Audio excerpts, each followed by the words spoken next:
भोजपुरी दीवा रानी चटर्जी किसी पहचान, किसी इंट्रोडक्शन की मोहताज नहीं है। उन्होंने आज जो पहचान बनाई है वो सब बनाई है अपने दम पर, अपनी मेहनत पर। बता दें कि रानी चटर्जी आज तक इंडस्ट्री में एक्टिव हैं और आज ही उन्होंने पावर स्टार पवन सिंह के साथ फिर से धमाका किया।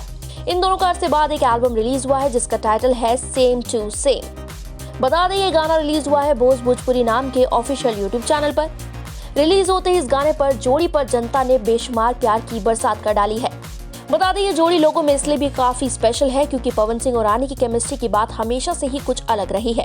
इससे पहले इनका गाना आया था साड़ी पाके फोटो और उसके बाद आया था सावन गीत, जिसे भी लोगों से खूब सराहना मिली। ऐसे में आज थोड़ा बात करते हैं रानी चटर्जी के इन प्रोजेक्ट से हुई या होने वाली धांसू कमाई की कि इन सबसे उनकी कितनी गुल्लक भरी अब तक। जिस एक्ट्रेस ने अपनी पहली फिल्म के लिए 10,000 रुपए फीस चार्ज की थी, किसी को क्या पता था कि वो आज लाखों में खेलेंगी और करोड़ों जायदाद की मालकिन बन जाएगी। रिपोर्ट्स की माने तो इस हॉटनेस की दीवा की नेटवर्थ 1 मिलियन से लेकर 5 मिलियन तक के बीच में है।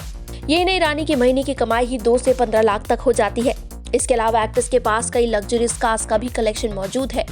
हाल ही में उन्होंने लाल रंग की बेहद प्यारी मर्सिडीज कार भी खरीदी है, जिसकी पिक्चर उन्होंने फैंस के साथ भी शेयर की थी।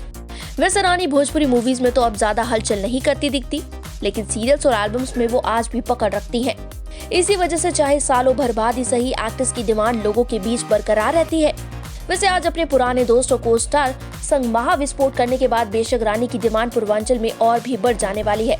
उम्मीद है कि जिस जोड़ी के बीच की केमिस्ट्री का जायका हमने यूट्यूब में इस एल्बम में चखा, वो जोड़ी स्क्रीन पर किसी एक फिल्म में जलवा दिखाती आने वाले वक्त में नजर आएगी।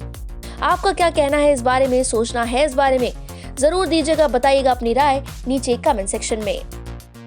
पूर्वांचल लाइव की ऐसी ही लेटेस्ट और चटपटी अपडेट्स और गॉसिप के लिए बने रहिए अपने फेवरेट चैनल पूर्वांचल लाइव के साथ।